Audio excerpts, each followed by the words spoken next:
প্রিয় দেশবাসী, শিশু কিশোর কিশোরী, তরুণ তরুণী, ছাত্রছাত্রী, বয়স্ক বৃদ্ধ, পুরুষ মহিলা সবাইকে সালাম জানাচ্ছি।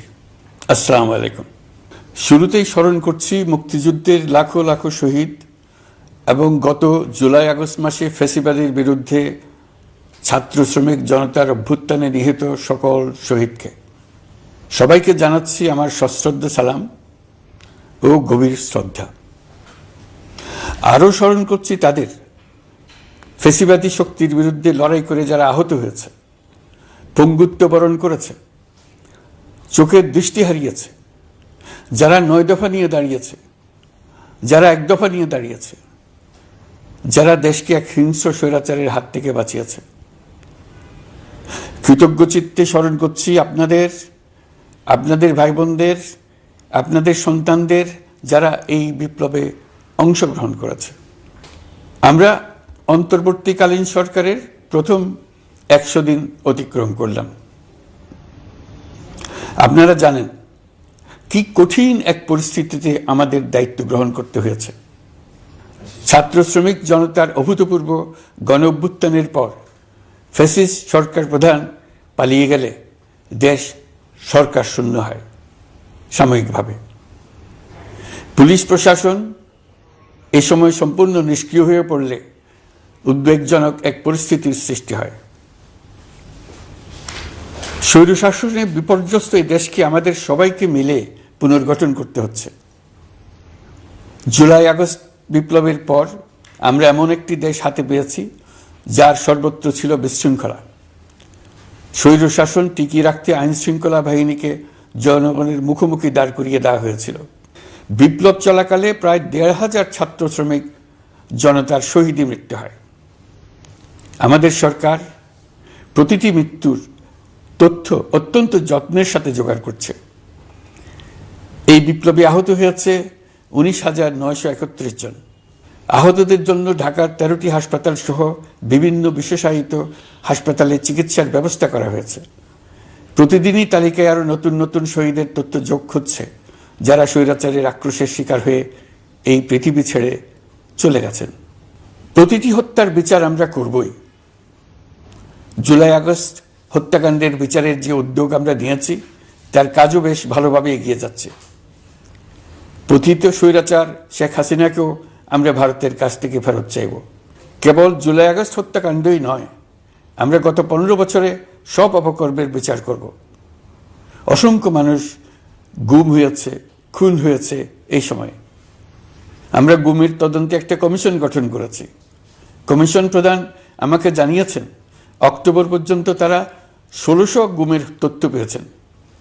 তাদের ধারণা এই সংখ্যা 3,500 ছাড়িয়ে যাবে। অনেকেই কমিশনের কাছে গুমের অভিযোগ করতে ভয় পাচ্ছেন, এই ভেবে যে অভিযুক্ত ব্যক্তিদের দ্বারা তারা আবার আক্রান্ত হতে পারেন, ক্ষতিগ্রস্ত হতে পারেন। আমি আপনাদের আশ্বস্ত করতে চাই, আপনারা দ্বিধাহীন চিত্তে কমিশনকে আপনাদের অভিযোগ জানান। কারো সাধ্য নাই আপনাদের গায়ে আবার হাত দেয়। গুম কমিশনের সদস্যদের কাছে ভুক্তভোগীদের যে বিবরণ আমরা পেয়েছি তা অত্যন্ত মর্মান্তিক। জুলাই আগস্টের বিপ্লবের পর ছাত্রছাত্রীরা শহর বন্দরের দেয়ালে দেয়ালে তাদের মনের কথা লিখেছে। তাদেরও আগে যারা গুমের শিকার হয়েছে প্রতিটি গোপন আস্তানার দেয়ালে দেয়ালে তারা লিখে গেছেন তাদের কষ্টের মর্মস্পর্শী বিবরণ। তাদের এইসব কষ্টের কথা শুনে আমাদের হৃদয় কেঁপে উঠেছে। এসবের সঙ্গে জড়িতদের আমরা বিচারের কাঠগড়ায় দাঁড় করাবই। অভিযুক্ত যত শক্তিশালীই হোক, যে বাহিনীরই হোক, তাকে ছাড় দেওয়ার কোনো সুযোগ নেই। কেবল দেশে নয়, গুম, খুন ও জুলাই আগস্ট গণহত্যার সাথে জড়িতদের আমরা আন্তর্জাতিক আদালতেও বিচারের উদ্যোগ নিয়েছি। ইন্টারন্যাশনাল ক্রিমিনাল কোর্টের প্রধান কৌশলী করিম খানের সঙ্গে আমার এই ব্যাপারে ইতিমধ্যে কথা হয়েছে। আইনশৃঙ্খলা রক্ষাকারী বাহিনীগুলোর কোনো সদস্য কিংবা অন্য কেউ যাতে হত্যা, গুম সহ এই ধরনের কোনো অপরাধে জড়িয়ে পড়তে না পারে, এই জন্য আমরা গুম বিরোধী আন্তর্জাতিক সনদে স্বাক্ষর করেছি। আপনারা দেখেছেন জাতিসংঘের আন্তর্জাতিক মানবাধিকার বিষয়ক হাই কমিশনার ফলকার তুর্ক সম্প্রতি বাংলাদেশ সফর করেছেন। জাতিসংঘ জুলাই আগস্ট হত্যাকাণ্ডের তদন্তে আমাদের সহযোগিতার হাত বাড়িয়ে দিয়েছেন। ডিসেম্বর প্রথম সপ্তাহে তারা আমাদেরকে তাদের রিপোর্ট হস্তান্তর করার প্রতিশ্রুতি দিয়েছে। অতীতের গুমের ঘটনাগুলো তদন্ত কাজেও আমরা নিয়মিত তাদের সঙ্গে যোগাযোগ রক্ষা করে চলেছি। মানবাধিকার রক্ষায় সহযোগিতা করতে ঢাকায় তারা তাদের জনবল বাড়ানোর প্রস্তাব দিয়েছে। আমরা এই প্রস্তাব গ্রহণ করেছি। প্রিয় দেশবাসী, আমি আগেও জানিয়েছি, আবারও জানাচ্ছি, গণ অভ্যুত্থানে সকল শহীদদের পরিবারকে পুনর্বাসন করা হবে, একজনও বাদ যাবে না। সকল আহত শিক্ষার্থী, শ্রমিক, জনতার চিকিৎসার সম্পূর্ণ ব্যয় সরকার বহন করবে। আহতদের দীর্ঘমেয়াদী এবং ব্যয়বহুল চিকিৎসা এবং শহীদদের পরিবারের দেখাশোনার জন্য স্বাস্থ্য মন্ত্রণালয়ের নেতৃত্বে একটি পূর্ণাঙ্গ তালিকা প্রস্তুত করা হয়েছে। প্রতিটি শহীদ পরিবারকে সরকারের পক্ষ থেকে 30 লক্ষ টাকা দেওয়া হচ্ছে। যারা বুলেটের আঘাতে তাদের দৃষ্টিশক্তি হারিয়েছেন, তাদের চিকিৎসার জন্য নেপাল থেকে কর্নিয়া আনার ব্যবস্থা করা হয়েছে এবং যাদের প্রয়োজন তাদেরকে সরকারের পক্ষ থেকে বিদেশে চিকিৎসার জন্য পাঠানো হচ্ছে। জুলাই অভ্যুত্থানের কোনো শহীদ এবং আহত ছাত্র, শ্রমিক চিকিৎসা সেবা এবং পুনর্বাসন পরিকল্পনা থেকে বাদ যাবে না। এটি অন্তর্বর্তীকালীন সরকারের অঙ্গীকার। এই গণ অভ্যুত্থানের শহীদের স্মৃতি ধরে রাখতে গঠিত জুলাই শহীদ স্মৃতি ফাউন্ডেশন বেশ পাকাপোক্তভাবে তাদের কাজ শুরু করেছে। এই ফাউন্ডেশনকে সরকার 100 কোটি টাকা অনুদান দিয়েছে। এছাড়াও জুলাই আগস্ট বিপ্লবে শহীদ পরিবারের পুনর্বাসন ও আহতদের সর্বোত্তম চিকিৎসা নিশ্চিত করার জন্য সমাজ কল্যাণ মন্ত্রণালয়ের পক্ষ থেকে $5 মিলিয়ন একটি বরাদ্দ প্রস্তাব অর্থনৈতিক সম্পর্ক বিভাগের মাধ্যমে বিশ্ব ব্যাংকে পাঠানো হয়েছে। পতিত স্বৈরাচার পুলিশকে দলীয় কর্মীর মতো ব্যবহার করেছে। বাধ্য হয়ে তাদের অনেকেই গণহত্যায় অংশ নিয়েছেন। খুবই স্বাভাবিক প্রতিক্রিয়া হিসেবে তারা জনরোষের শিকার হয়েছেন। এতে তাদের মনোবল অনেক কমে যায়। আমরা পুলিশের মনোবল ফিরিয়ে এনে তাদের আবার আইন শৃঙ্খলা রক্ষায় কাজে লাগানোর চেষ্টা করছি। এক্ষেত্রে অনেক দৃশ্যমান উন্নতিও হয়েছে। আইন শৃঙ্খলা রক্ষায় বাংলাদেশ সেনাবাহিনীকেও কিছু নির্বাহী ক্ষমতা দেওয়া হয়েছে, যা পরিস্থিতির দৃশ্যমান উন্নতিতে সহায়তা করেছে। আমি আপনাদের সবাইকে ধন্যবাদ জানাই। কঠিন এই সময়ে আপনারা সবাই অপরিসীম ধৈর্যের পরিচয় দিয়েছেন। ধন্যবাদ জানাই দেশের রাজনৈতিক দলের নেতৃবৃন্দকে। তারা তাদের কর্মীদের শান্ত থাকার আহ্বান জানিয়েছেন। প্রতিশোধ স্পৃহায় লিপ্ত হয়ে কেউ যাতে হানাহানিতে জড়িয়ে না পড়ে সেই আহ্বান জানিয়েছেন। আপনাদের সবাই এই আহ্বানে সাড়া দিয়েছেন। ফেসিবাদী শক্তি ভয় দেখিয়েছিল তারা ক্ষমতা ছাড়লে দেশে লাখ লাখ লোক মারা পড়বে। টানা 7 দিন পুলিশ প্রশাসন সম্পূর্ণ নিষ্ক্রিয় থাকার পরও ব্যাপক আকারে সহিংসতা এড়ানো গেছে। আমরা যখন দায়িত্ব গ্রহণ করি, বাংলাদেশ তখন সম্পূর্ণ অরক্ষিত একটা দেশ। এই সময় ধর্মীয় সংখ্যালঘুদের মধ্যে অহেতুক আতঙ্ক ছড়ানোর চেষ্টা করা হয়েছে। কয়েকটি ক্ষেত্রে তারা সহিংসতারও শিকার হয়েছেন। কিন্তু এটা নিয়ে যেসব প্রচারণা হয়েছে তা ছিল সম্পূর্ণ অতিরঞ্জিত। অল্প যে সমস্ত সহিংসতার ঘটনা ঘটেছে তার মূল কারণ ছিল রাজনৈতিক। কিন্তু এইসব ঘটনাকে ধর্মীয় আবরণ দিয়ে বাংলাদেশকে নতুন করে অস্থিতিশীল করে তোলার চেষ্টা করা হয়েছে। আপনাদের সবার সহযোগিতায় আমরা দৃঢ়ভাবে এই পরিস্থিতি সামাল দিয়েছি। আমাদের দায়িত্ব গ্রহণের 2 মাসের মাথায় দেশে দুর্গাপূজা উদযাপিত হয়েছে প্রায় 32,000 পূজা মণ্ডপে। দুর্গাপূজা উপলক্ষে নির্বাহী আদেশে একদিন অতিরিক্ত ছুটি ঘোষণা করা হয়, যা উৎসবের আমেজকে অনেক গুণ বাড়িয়ে দেয়। দুর্গাপূজাকে ঘিরে আমরা ব্যাপক নিরাপত্তা প্রস্তুতি নিই, যার ফলে দেশের হিন্দু সম্প্রদায় নির্বিঘ্নে তাদের উৎসব পালন করেছে। আমরা দায়িত্বে আসার পর যে অল্প কিছু ক্ষেত্রে তারা সহিংসতার শিকার হয়েছেন, আমরা তার প্রতিটি ঘটনার তদন্ত করেছি। শুধু হিন্দু সম্প্রদায় নয়, দেশের কোনো মানুষই যাতে কোনো রকম সহিংসতার শিকার না হয় সেজন্য আমরা যথাসাধ্য চেষ্টা করছি এবং সবসময় সে চেষ্টা করে যেতে থাকব। আপনারা জানেন, চলতি বছর বাংলাদেশের বিভিন্ন অঞ্চলে 6টি বন্যা হয়েছে। আপনাদের সবার সহযোগিতায় আমরা এই বন্যা মোকাবেলা করেছি। বাংলাদেশের দেশপ্রেমিক সশস্ত্র বাহিনী বন্যা মোকাবেলায় জনগণের সাথে কাঁধে কাঁধ মিলিয়ে কাজ করেছে। বন্যা মোকাবেলা ও বন্যা পরবর্তী পুনর্বাসনের লক্ষ্যে বিশ্বব্যাংকের $250 মিলিয়ন অনুদান এবং স্থানীয় অনুদানের মাধ্যমে 100 কোটি টাকারও বেশি অর্থ সংগ্রহ করা হয়েছে। বন্যার ফলে অনেক জায়গায় ফসলহানি হয়েছে, ব্যাহত হয়েছে পণ্য সরবরাহ শৃঙ্খল। বন্যা পরবর্তী সময়ে বাজারে শাকসবজি সহ নিত্য প্রয়োজনীয় পণ্যের দাম বেড়েছে, ফলে আপনাদের কষ্ট হয়েছে। নিত্য পণ্যের দাম সহনীয় পর্যায়ে রাখতে আমরা যথাসাধ্য চেষ্টা করছি। বাজারে ডিমের সরবরাহ বাড়ানোর জন্য আমরা 9.5 কোটি ডিম আমদানির অনুমতি দিয়েছি। এই জন্য প্রয়োজনীয় শুল্ক ছাড়ও দেওয়া হয়েছে। মধ্যস্বত্বভোগীদের দৌরাত্ম্য কমিয়ে ডিমের উৎপাদকরা যাতে সরাসরি বাজারে ডিম সরবরাহ করতে পারে সেই উদ্যোগও নেওয়া হয়েছে। মানুষ যাতে স্বল্প মূল্যে কৃষিপণ্য কিনতে পারে সেজন্য রাজধানী সহ বিভিন্ন স্পটে সরকারি কিছু পণ্য বিক্রি করা হচ্ছে। টিসিবির মাধ্যমে 1 কোটি নিম্ন আয়ের ফ্যামিলি কার্ডের মধ্যে 57 লাখকে স্মার্ট কার্ডে রূপান্তরিত করা হয়েছে। বন্যার ফলে চালের উৎপাদন ব্যাহত হওয়ায় চাল আমদানিতে শুল্ক ছাড় দেওয়া হয়েছে। আসন্ন রমজানে নিত্য প্রয়োজনীয় দ্রব্যের সরবরাহ এবং দাম যাতে স্বাভাবিক থাকে এই জন্য সরকারের বিভিন্ন কর্তৃপক্ষ ব্যবসায়ীদের সাথে নিয়মিত বৈঠক করে যাচ্ছে। দ্রব্যমূল্য নিয়ে আমাদের কোনো লুকোছাপা নেই। মূল্যস্ফীতির পূর্ণ তথ্য জনগণের সামনে তুলে ধরা হচ্ছে। মূল্যস্ফীতি রোধে উচ্চ সুদের হার নির্ধারণ সহ একাধিক নীতিগত সিদ্ধান্ত নেওয়া হয়েছে, যার মধ্যে রয়েছে শস্য আমদানিতে এলসি সীমা অপসারণ এবং সরবরাহ চেইন। প্রশ্ন আপনাদের সবার মনেই আছে, আমাদের মনেও সারাক্ষণ আছে। আপনারা লক্ষ্য করেছেন নির্বাচন আয়োজনের লক্ষ্যে আমরা প্রয়োজনীয় পদক্ষেপ নিতে শুরু করেছি। কয়েকদিনের মধ্যে নির্বাচন কমিশন গঠন হয়ে যাবে। তারপর থেকে নির্বাচন আয়োজন করার সমস্ত দায়িত্ব তাদের উপর বর্তাবে। নির্বাচন কমিশন ভোটার তালিকা হালনাগাদ সহ আরও কিছু কাজ শুরু করে দিতে পারবে, যা একটা অবাধ নির্বাচনের সাথে সরাসরি সম্পৃক্ত। প্রথমবারের মতো প্রবাসী বাংলাদেশিরা পোস্টাল ব্যালটের মাধ্যমে যাতে তাদের ভোটাধিকার প্রয়োগ করতে পারে সে লক্ষ্যেও সরকার কাজ করছে। তবে আমরা মনে করি না যে একটা নির্বাচন কমিশন গঠন করে দিলেই নির্বাচন আয়োজনে আমাদের দায়িত্ব শেষ। রাষ্ট্র ব্যবস্থায় সংস্কার আমাদের এই সরকারের অন্যতম অঙ্গীকার। আপনারাই আমাদেরকে এই ম্যান্ডেট দিয়েছেন। যেই 6টি সংস্কার কমিশন আমরা শুরুতে গঠন করেছিলাম তারা ইতোমধ্যে তাদের কার্যক্রম অনেক দূর এগিয়ে নিয়েছে। বিভিন্ন গণমাধ্যমে আপনারা তাদের কার্যক্রমের আপডেটও দেখছেন। কয়েকটি সংস্কার কমিশন ডিজিটাল প্ল্যাটফর্ম গঠন করেছে। আমার অনুরোধ, আপনারা এই প্ল্যাটফর্মে উৎসাহ সহকারে আপনাদের মতামত জানাতে থাকুন। প্রথম 6টি সংস্কার কমিশনের মধ্যে একটি হলো নির্বাচন সংস্কার কমিশন। নির্বাচন অনুষ্ঠানের জন্য এই কমিশনের সুপারিশমালা অত্যন্ত জরুরি। তাদের প্ল্যাটফর্মে যান, আপনার মতামত খোলাখুলিভাবে তুলে ধরুন।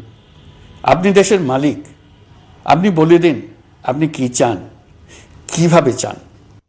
নির্বাচন নিয়ে আপনাদের সকল বক্তব্য বিনা দ্বিধায় বলতে থাকুন। আপনার মনের কথা তুলে ধরুন। আমার অনুরোধ, সংস্কারের কথাটাও একই সঙ্গে বলুন। সংস্কারকে পাশ কাটিয়ে যাবেন না। নির্বাচনের কথা বলার সঙ্গে নির্বাচন ও অন্যান্য ক্ষেত্রে সংস্কারের কথাটিও বলুন। সংস্কার হলো জাতির দীর্ঘমেয়াদী জীবনী শক্তি। সংস্কার জাতিকে, বিশেষ করে আমাদের তরুণ তরুণীদের নতুন পৃথিবী সৃষ্টির সুযোগ দেবে। জাতিকে বঞ্চিত করবেন না। নির্বাচন আয়োজনে যে সংস্কার কমিশনের সুপারিশমালায় রাজনৈতিক দলসমূহ এবং দেশের সকল মানুষের মতামত অপরিহার্য, সেই কমিশন হলো সংবিধান সংস্কার কমিশন। এই সুপারিশমালার যে অংশ সকলের কাছে গ্রহণযোগ্য হবে তার ভিত্তিতে নির্বাচনী আইন সংশোধন করতে হবে। সমান্তরালভাবে ভোটার তালিকাও হালনাগাদ করার প্রক্রিয়া চলতে থাকবে। আমি নিশ্চিত নই সংস্কার প্রস্তাব সমূহ বাস্তবায়নের সুযোগ আমরা কতটুকু পাব। তবে আমি আপনাদের কথা দিচ্ছি, আপনারা সুযোগ দিলে প্রয়োজনীয় কিছু অত্যাবশ্যকীয় সংস্কার কাজ শেষ করেই আমরা আপনাদের কাঙ্ক্ষিত নির্বাচন আয়োজন করব। ততদিন পর্যন্ত আমি আপনাদের ধৈর্য ধারণ করার অনুরোধ করব। আমরা চাইব আমরা যেন এমন একটি নির্বাচন ব্যবস্থা সৃষ্টি করতে পারি যা যুগ যুগ ধরে অনুসরণ করা যাবে। এর ফলে সাংবৎসরিক রাজনৈতিক সংকট থেকে আমাদের দেশ রক্ষা পাবে। এই জন্য প্রয়োজনীয় সময়টুকু আমি আপনাদের কাছ থেকে চেয়ে নিচ্ছি। নির্বাচনী সংস্কারের সিদ্ধান্ত হয়ে গেলে খুব দ্রুত আপনারা নির্বাচনের রোডম্যাপও পেয়ে যাবেন। অন্তর্বর্তী সরকার সৃষ্টি হয়েছে রাজনীতিকে নীতির কাঠামোয় আনার জন্য এবং রাজনীতির জন্য নতুন পরিবেশ সৃষ্টির নিবিড় আকাঙ্ক্ষা থেকে। এই আকাঙ্ক্ষা পূরণ করা থেকে জাতিকে বঞ্চিত করবেন না। নির্বাচনের ট্রেন যাত্রা শুরু করেছে, এটা আর থামবে না, কিন্তু যেতে যেতে আমাদের অনেকগুলো কাজ সেরে ফেলতে হবে। এই ট্রেন শেষ স্টেশনে কখন পৌঁছবে সেটা নির্ভর করবে কত তাড়াতাড়ি আমরা তার জন্য রেল লাইনগুলো বসিয়ে দিতে পারি, আর তা হবে রাজনৈতিক দলসমূহের ঐক্যমত্যের মাধ্যমে। ইতিমধ্যে অন্যান্য সংস্কার কমিশনের সুপারিশমালা নিয়ে আলাপ চলতে থাকবে। নির্বাচন ছাড়াও আরও গুরুত্বপূর্ণ সংস্কার করার ব্যাপারে ঐক্যমত গঠনের জন্য অতিরিক্ত সময় প্রয়োজন হতে পারে। দেশবাসীর কাছে, বিশেষ করে রাজনৈতিক দলগুলির কাছে আমরা ক্রমাগতভাবে প্রশ্ন তুলতে থাকব, কী কী সংস্কার নির্বাচনের আগে আপনারা করে নিতে চান। নির্বাচনের আয়োজন চলাকালীন কিছু সংস্কার হতে পারে, সংস্কারের জন্য নির্বাচনকে কয়েক মাস বিলম্বিতও করা যেতে পারে। আমরা দুদিন পরে চলে যাব, কিন্তু আমাদের মাধ্যমে জাতির জন্য যে ঐতিহাসিক সুযোগ সৃষ্টি হলো, সেই সুযোগটা যেন কোনো রকমই হাতছাড়া করে না দিই, এটার ব্যাপারে দৃঢ় থাকার জন্য আমি দলমত, নারী পুরুষ, ধর্ম, তরুণ, বৃদ্ধ, ছাত্র, ব্যবসায়ী, শ্রমিক, কৃষক নির্বিশেষে সবার কাছে আহ্বান জানাচ্ছি। আশা করি আপনারা আমার এই আবেদন গ্রহণ করবেন। দেশে সংগঠিত অন্যান্য অপরাধের বিচার প্রক্রিয়া ত্বরান্বিত করার জন্য দেশের বিভিন্ন জেলায় সহস্রাধিক প্রসিকিউটর নিয়োগ দেওয়া হয়েছে। হাইকোর্টে ইতিমধ্যে নিয়োগ দেওয়া হয়েছে 23 জন নতুন বিচারক। বিচার বিভাগকে ঘুষ ও দুর্নীতিমুক্ত করার জন্য সম্ভব সব ধরনের চেষ্টাই করা হচ্ছে। বিচারপতিদের নিয়মতান্ত্রিক উপায়ে শাস্তিমূলক ব্যবস্থা গ্রহণের জন্য সুপ্রিম জুডিশিয়াল কাউন্সিল পুনর্বহাল করা হয়েছে। শুধু বিচার বিভাগই নয়, সর্বগ্রাসী দুর্নীতির হাত থেকে দেশের সব খাতকেই রক্ষা করতে আমরা সচেষ্ট হয়েছি। দুর্নীতি দমন কমিশন পুনর্গঠনের কাজ প্রায় শেষ পর্যায়ে। দুর্নীতি ও অর্থ পাচারে অভিযুক্ত প্রভাবশালী 150 ব্যক্তির তালিকা তৈরি এবং 79 জনের বিরুদ্ধে অনুসন্ধান শুরু হয়েছে। 15% হারে আয়কর পরিশোধ করে অপ্রদর্শিত পরিসম্পদ অর্থাৎ কালো টাকা সাদা করার বিধান বাতিল করা হয়েছে। সরকারি কার্যক্রমকে গতিশীল করতে বিভিন্ন পর্যায়ের 19,084 জন কর্মকর্তা কর্মচারীকে পদোন্নতি, 13,429 জনকে বদলি এবং 12,636 জনের বিরুদ্ধে শাস্তিমূলক ব্যবস্থা গ্রহণ করা হয়েছে। সাংবিধানিক প্রতিষ্ঠান পাবলিক সার্ভিস কমিশন পুনর্গঠন করা হয়েছে। কুখ্যাত সাইবার সিকিউরিটি আইন বাতিলের নীতিগত সিদ্ধান্ত হয়েছে। এই আইনের অধীনে হওয়া যেসব মামলা মানুষের মত প্রকাশের অধিকারের সাথে সম্পর্কিত সেগুলো প্রত্যাহার করা হয়েছে। এছাড়াও 133টি আইন বিধিবিধান তৈরি ও সংশোধন করা হয়েছে। 353টি গুরুত্বপূর্ণ নীতি নির্ধারণের সিদ্ধান্ত গ্রহণ করা হয়েছে। ছাত্রছাত্রীদের দাবি মেনে ইতিমধ্যে সরকারি চাকরির বয়সসীমা 32-এ উন্নীত করা হয়েছে। আমরা জানি আমাদের কাছে আপনাদের আরও অনেক দাবি দেওয়া আছে।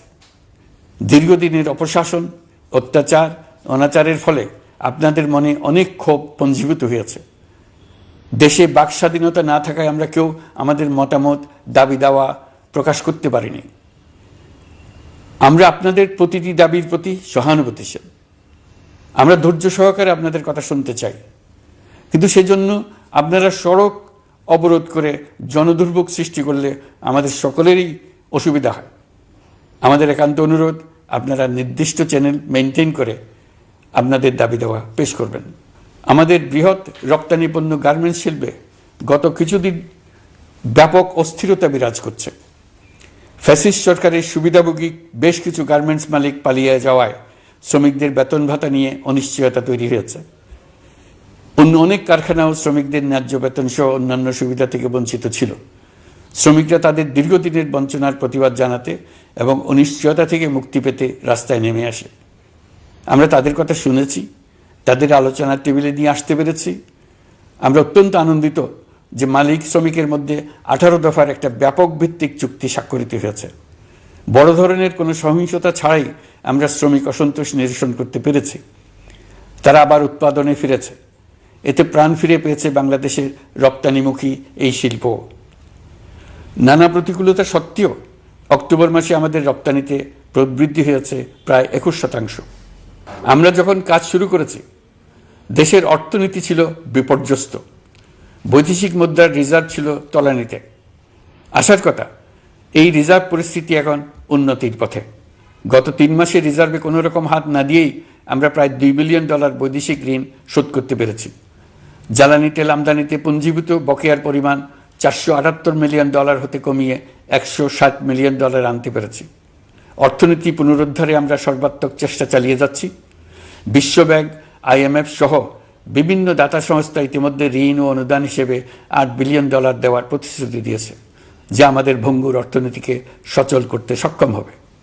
পতিত সরকার আমাদের জন্য যে ভঙ্গুর অর্থনৈতিক পরিস্থিতি রেখে গিয়েছে, তাতে রাজস্ব আদায়ে গতি আনতে হিমশিম খেতে হচ্ছে জাতীয় রাজস্ব বোর্ডকে।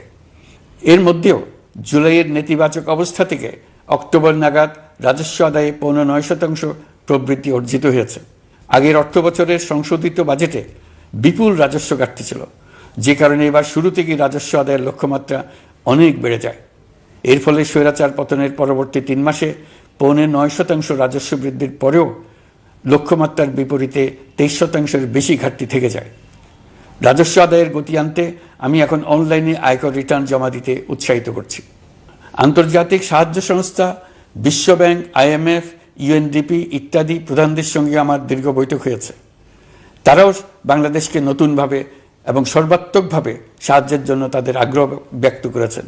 চীনের পররাষ্ট্রমন্ত্রীর সঙ্গে একান্ত বৈঠকে চীনের পক্ষ থেকে যাবতীয় সাহায্যের আশ্বাস দিয়েছেন। 100 দিন আগে আর্থিক দিক থেকে আমরা যে লণ্ডভণ্ড অবস্থা থেকে যাত্রা শুরু করেছিলাম, সেটা এখন অতীত ইতিহাস হয়ে দাঁড়িয়েছে। এই 100 দিনে অর্থনীতি সবল অবস্থানে চলে আসছে।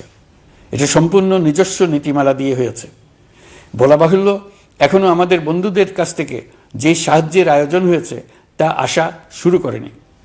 বন্ধু রাষ্ট্রগুলো শুধু যে আমাদের বড় বড় অঙ্কের সাহায্য দিয়ে আসছে তাই নয়, তারা এই সাহায্য দ্রুততম সময়ে আসা শুরু করবে এই প্রতিশ্রুতিও আমাকে দিয়েছেন।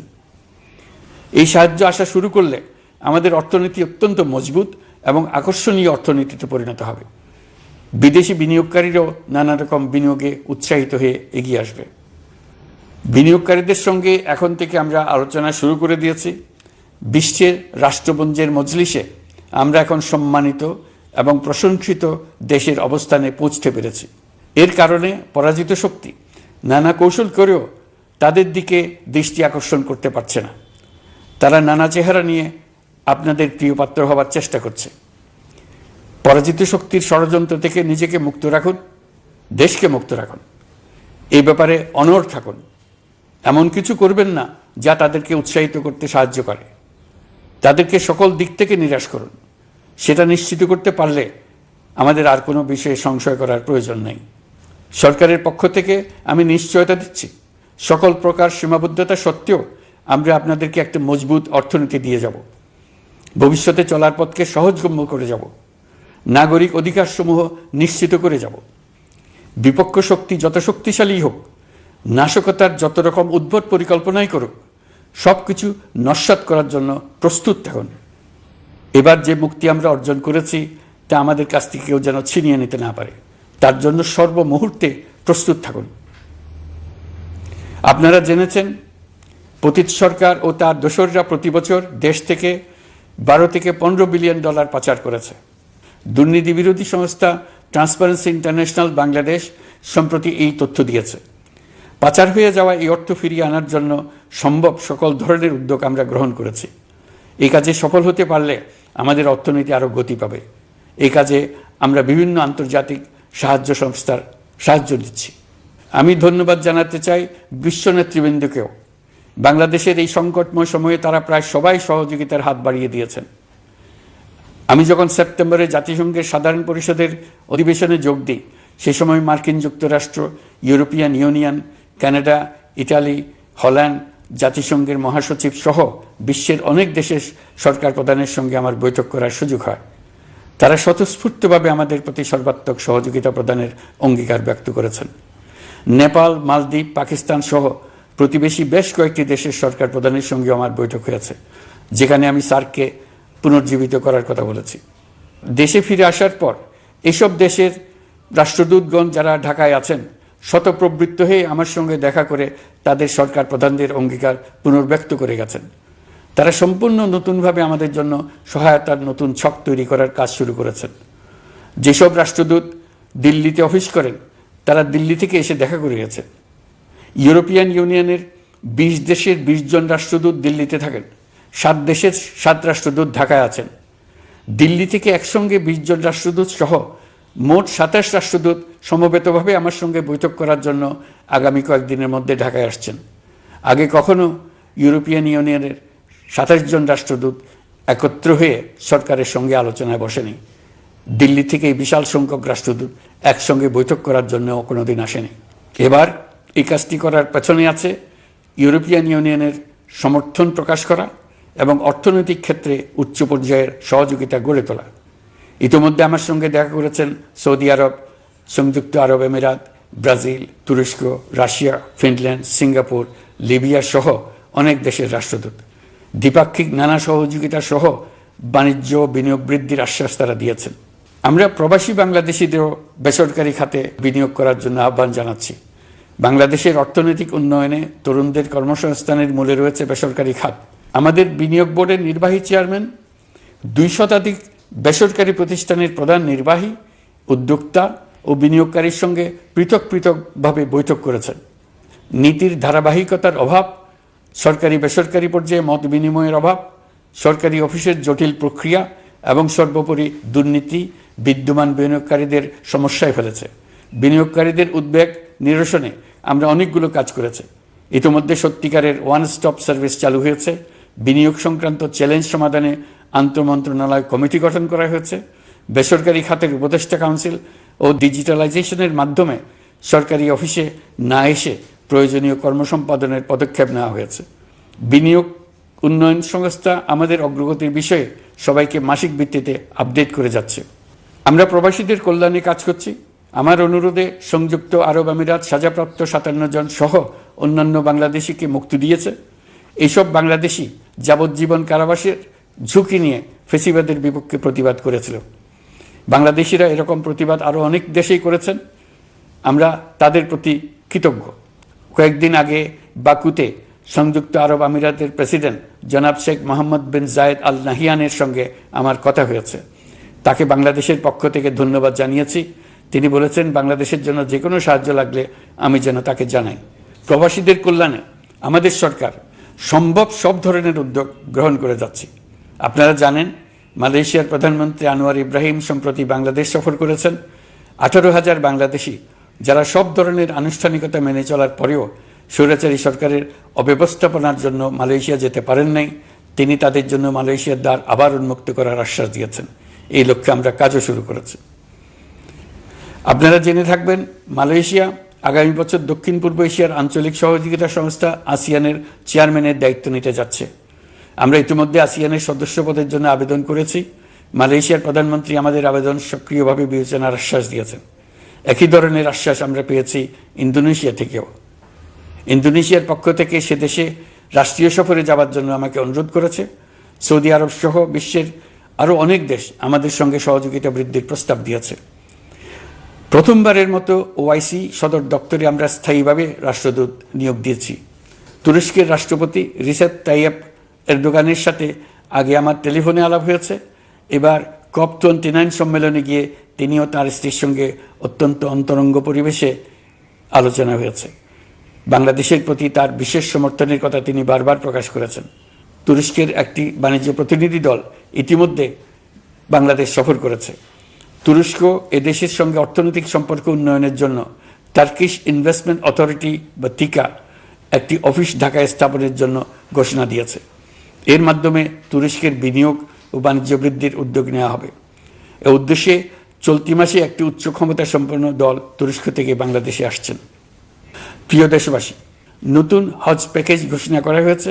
তাতে হজের ব্যয় 1 লাখ টাকারও বেশি কমিয়ে আনা হয়েছে। পাশাপাশি আমরা এই সিদ্ধান্ত গ্রহণ করেছি এই বছর সরকারি খরচে কাউকে হজে পাঠানো হবে না। আমরা নতুন বাংলাদেশকে একটা পরিবেশ বান্ধব এবং জীব বৈচিত্র্যময় দেশ হিসেবে গড়ে তোলার উদ্যোগ নিয়েছি। এটি তরুণদের আকাঙ্ক্ষা, আমাদের সবারই আকাঙ্ক্ষা। সেই লক্ষ্যে আমি প্রথমেই একটি ক্ষুদ্র পদক্ষেপ নিয়েছি। সমগ্র সচিবালয়ে প্লাস্টিকের পানির বোতল ব্যবহার নিষিদ্ধ করেছি। ইতিমধ্যে সুপার শপগুলোতে পলিথিনের শপিং ব্যাগ ব্যবহার বন্ধ করার উদ্যোগ নেওয়া হয়েছে। গত কয়েক দশকে যে পরিমাণ নদী দূষণ হয়েছে, আমরা তা বন্ধ করার উদ্যোগ নিয়েছি। আপনারা সবাই অবগত আছেন, জলবায়ু পরিবর্তন আমাদের জীবনযাত্রার জন্য কীরকম হুমকি হয়ে আসছে। গত এক বছরে বাংলাদেশ প্রায় 15টি প্রাকৃতিক দুর্যোগের শিকার হয়েছে। মানুষের সৃষ্ট নানাবিধ দুর্যোগের পাশাপাশি এসব প্রাকৃতিক দুর্যোগের বিপক্ষেও আমাদের লড়তে হচ্ছে। আজারবাইজানে জলবায়ু সম্মেলনে বিশ্ব নেতৃবৃন্দকে আমি আমার উদ্যোগের কথা জানিয়েছি। সেখানে জাতিসংঘের মহাসচিব, ইউরোপ, এশিয়া, আফ্রিকার অনেক সরকার প্রধানের সঙ্গে আমার দেখা হয়েছে। যতটুকু আলাপ আলোচনা সম্ভব হয়েছে, আমি সবার কাছে জলবায়ুর প্রতিকূল প্রভাব মোকাবেলা সহ গণতান্ত্রিক উত্তরণের পথে বাংলাদেশের অগ্রযাত্রায় সহযোগিতা চেয়েছি। তারা সবাই সহযোগিতার অঙ্গীকার করেছেন। গত 100 দিনে আমরা অনেক কল্যাণমূলক কাজ করেছি, যা এখানে স্বল্প পরিসরে বর্ণনা করা সম্ভব নয়। আমাদের সরকার স্বচ্ছতা ও জবাবদিহিতায় বিশ্বাসী।